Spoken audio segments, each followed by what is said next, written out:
भारत का अद्भुत सफर, फ्रैजाइल 5 से टॉप 5 अर्थव्यवस्था तक। नमस्कार मेरे प्यारे देशवासियों, क्या आप जानते हैं कि 2013 में भारत को दुनिया की फ्रैजाइल 5 यानी कमजोर अर्थव्यवस्थाओं में गिना जाता था? जी हां, आपने सही सुना। उस समय हमारी अर्थव्यवस्था डगमगा रही थी, महंगाई चरम पर थी और देश की छवि धूमिल हो रही थी।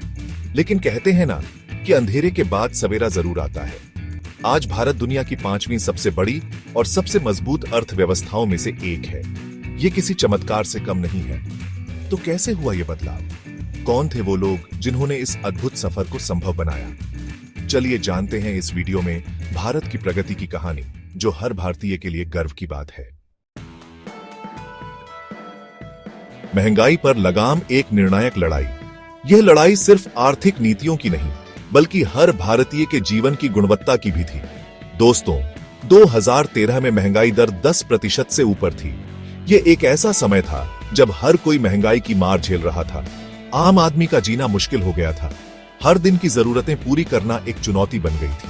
रसोई का बजट बिगड़ गया था और हर वर्ग परेशान था।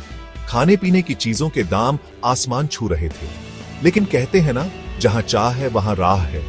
लोगों ने उम्मीद नहीं छोड़ी और सरकार ने भी इस दिशा में ठोस कदम उठाने का संकल्प लिया। मोदी सरकार ने सत्ता संभालते ही महंगाई के खिलाफ एक निर्णायक लड़ाई छेड़ दी। सख्त नीतियां बनाई गईं और हर संभव उपाय किए गए। कालाबाजारी पर लगाम लगाई गई।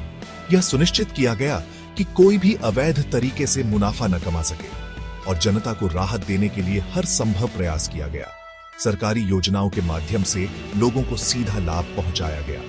इसमें भारतीय रिजर्व बैंक यानी आरबीआई का भी पूरा सहयोग रहा। उन्होंने मौद्रिक नीतियों को सख्ती से लागू किया। ब्याज दरों को नियंत्रित करके बाजार में स्थिरता लाई गई। इससे निवेशकों का विश्वास बढ़ा और आर्थिक गतिविधियों में तेजी आई।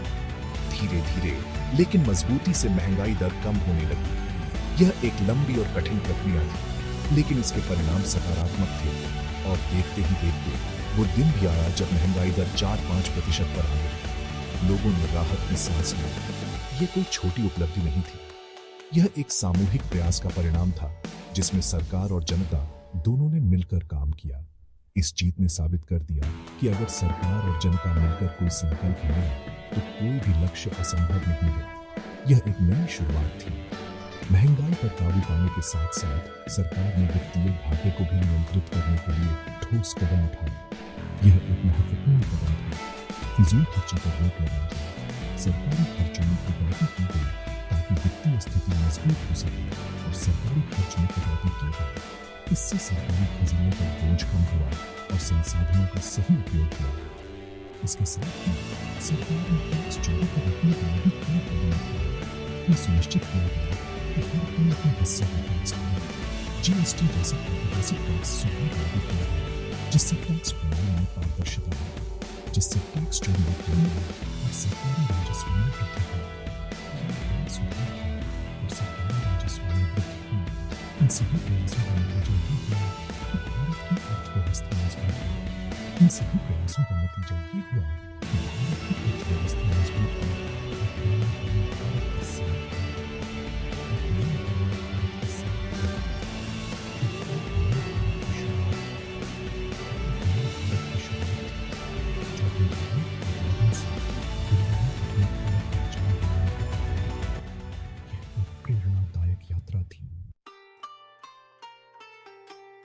मेक इन इंडिया, एक सपना, एक विश्वास। यह एक ऐसा अभियान है जिसने भारत को एक नई दिशा और पहचान दी है। दोस्तों, भारत हमेशा से ही अपनी प्रतिभा और क्षमता के लिए जाना जाता रहा है।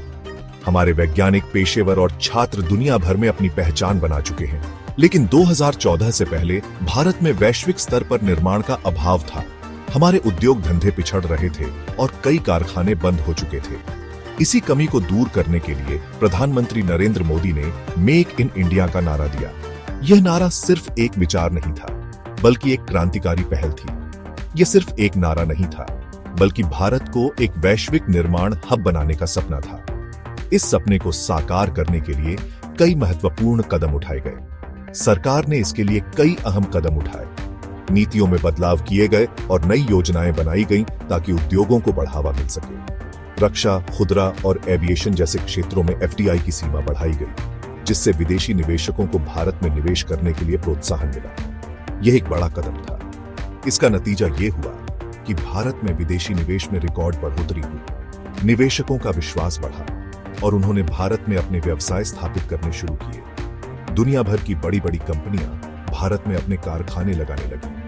इससे न केवल रोजगार के अवसर बढ़े, बल्कि भारत की अर्थव्यवस्था को भी मजबूती मिली। मेक इन इंडिया के तहत सरकार ने स्टार्टअप्स को भी बढ़ावा देने के लिए कई योजनाएं शुरू की। इन योजनाओं का उद्देश्य था नवाचार को प्रोत्साहित करना और उद्यमिता को बढ़ावा देना। इसका उद्देश्य था युवाओं को रोजगार के अवसर प्रदान करना और भारत को एक आत्मनिर्भर राष्ट्र बनाना। इससे युवाओं में आत्मविश्वास बढ़ा और उन्होंने नए नए क्षेत्रों में कदम रखा। आज भारत मोबाइल फोन, ऑटोमोबाइल और फार्मास्यूटिकल जैसे क्षेत्रों में दुनिया के सबसे बड़े निर्माताओं में से एक बन गया है। यह हमारे उद्योगों की सफलता का प्रमाण है। ये मेक इन इंडिया की सफलता का ही प्रमाण है। इस अभियान ने भारत को एक नई पहचान दी है और हमारे उद्योगों को वैश्विक स्तर पर प्रतिस्पर्धी बनाया है। इस अभियान ने न सिर्फ भारत की अर्थव्यवस्था को मजबूत बनाया है, बल्कि करोड़ों भारतीयों के सपनों को भी पूरा किया है। यह एक नई उम्मीद और विश्वास का प्रतीक है। आज भारत के युवाओं में एक नया जोश है, एक नया आत्मविश्वास है। वे अब सिर्फ नौकरी ढूंढने वाले नहीं, बल्कि नौकरी देने वाले बनने की राह पर है। वो अब सिर्फ नौकरी ढूंढने वाले नहीं, बल्कि नौकरी देने वाले बनने की राह पर है। यह बदलाव मेक इन इंडिया की सफलता का ही परिणाम है। मेक इन इंडिया ने भारत को एक नई दिशा दी, एक नई पहचान दी। यह अभियान हमारे देश के विकास और प्रगति का प्रतीक बन चुका है। दोस्तों, 21वीं सदी को टेक्नोलॉजी का युग कहा जाता है। इस युग में तकनीक ने हमारे जीवन के हर पहलू को बदल दिया है, चाहे वह काम हो, शिक्षा हो या फिर मनोरंजन। लेकिन 2014 से पहले भारत में डिजिटल क्रांति की रफ्तार धीमी थी। इंटरनेट की स्पीड कम थी और तकनीकी सुविधाओं की कमी थी। इसी कमी को दूर करने के लिए प्रधानमंत्री नरेंद्र मोदी ने डिजिटल इंडिया का विजन पेश किया। इस पहल का उद्देश्य था देश को डिजिटल रूप से सशक्त बनाना। इसका उद्देश्य था टेक्नोलॉजी को आम आदमी तक पहुंचाना और उसे सशक्त बनाना। इससे हर व्यक्ति को डिजिटल सेवाओं का लाभ मिल सके। सरकार ने इसके लिए कई अहम पहल की। डिजिटल सेवाओं को बढ़ावा देने के लिए कई योजनाएं शुरू की गईं।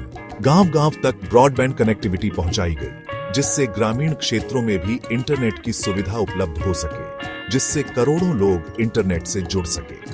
अब ग्रामीण क्षेत्रों के लोग भी डिजिटल दुनिया का हिस्सा बन गए हैं।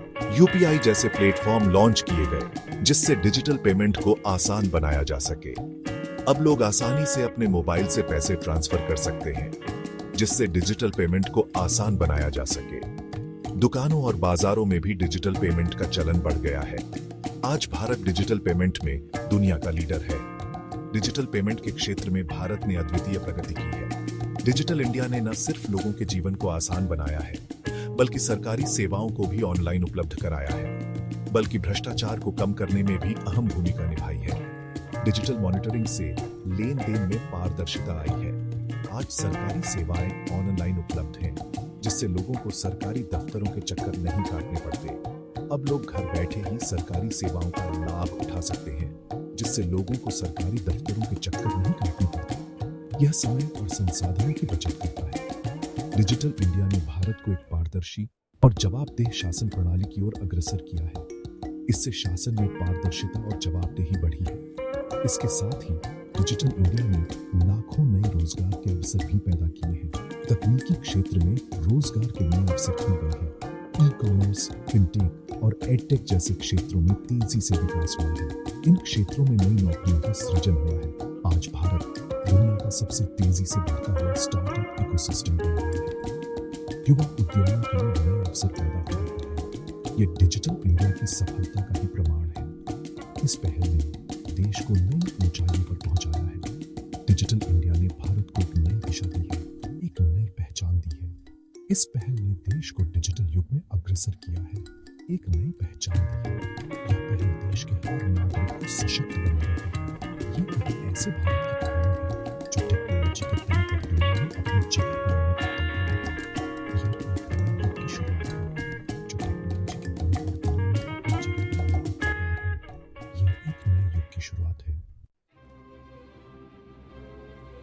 दोस्तों, 2020 में जब पूरी दुनिया कोरोना महामारी से जूझ रही थी, तब भारत ने आत्मनिर्भर भारत का मंत्र दिया।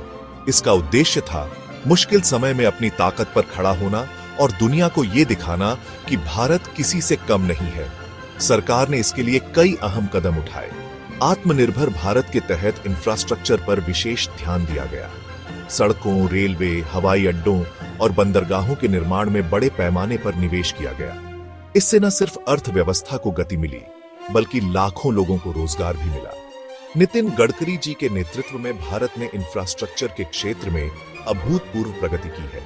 आज भारत में विश्वस्तरीय सड़कें, एक्सप्रेसवे और हवाई अड्डे बन रहे हैं। आत्मनिर्भर भारत का उद्देश्य सिर्फ भौतिक इंफ्रास्ट्रक्चर का निर्माण करना नहीं है, बल्कि मानव संसाधन का विकास करना भी है। इसके लिए शिक्षा और स्वास्थ्य सेवाओं पर विशेष ध्यान दिया जा रहा है।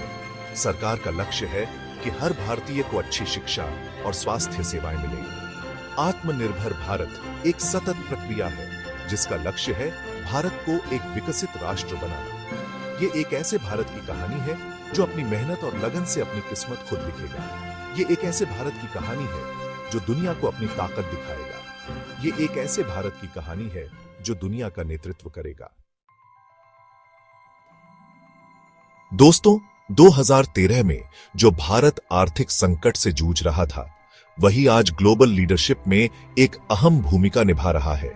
यह बदलाव रातों रात नहीं आया।